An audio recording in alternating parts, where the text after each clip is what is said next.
je vais créer une animation de stop motion avec des formes. Alors, je vais ajouter un arrière-plan avec le pinceau magique. Je vais choisir un petit ciel dégradé. Je vais choisir ma couleur de départ et ma couleur d'arrivée.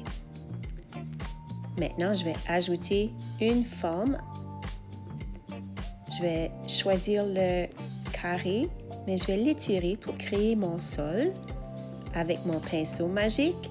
Je vais modifier son style, son remplissage. Je vais choisir encore un petit dégradé de vert et de brun pour faire le sol. Maintenant, je vais ajouter un renard. Et encore une fois, avec le pinceau magique, je vais changer son style, sa couleur de remplissage, orange. Je vais ajouter maintenant une autre forme d'un rat. Je vais modifier sa couleur toujours avec le pinceau magique. Un petit gris. Voilà. Maintenant, je vais dupliquer ma diapositive. Je clique dessus, je choisis dupliquer et je vais avancer un petit peu mes deux animaux.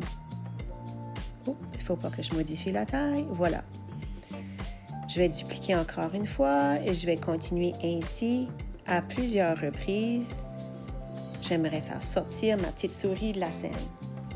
Maintenant, je vais ajouter une forme standard encore.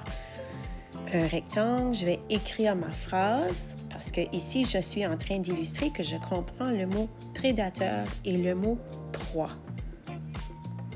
C'était des mots de vocabulaire vus dans le cadre d'un cours de sciences. Je vais agrandir la taille de mon texte. Voilà. Alors, voilà à quoi ça ressemble. Je vais le sortir avec la flèche qui sort de la boîte. Je vais le sortir. Je vais exporter sous forme de vidéo. Je peux aussi faire un GIF animé si je le souhaite. Mais moi, je vais faire une vidéo avec 1 seconde d'intervalle entre chaque diapositive. Et là, je le regarde dans ma photothèque. Je trouve que c'est un peu lent. Donc, je vais ouvrir iMovie.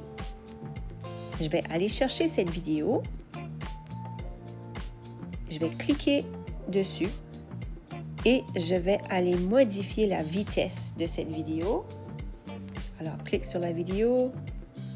Je peux choisir le petit lièvre pour le faire aller plus rapidement. Et là, je suis en train de l'enregistrer à nouveau dans ma photothèque, cette fois accélérée. Alors, elle se retrouve maintenant encore dans la photothèque, mais à la place d'être d'une durée de 10 secondes, elle dure maintenant 5 secondes.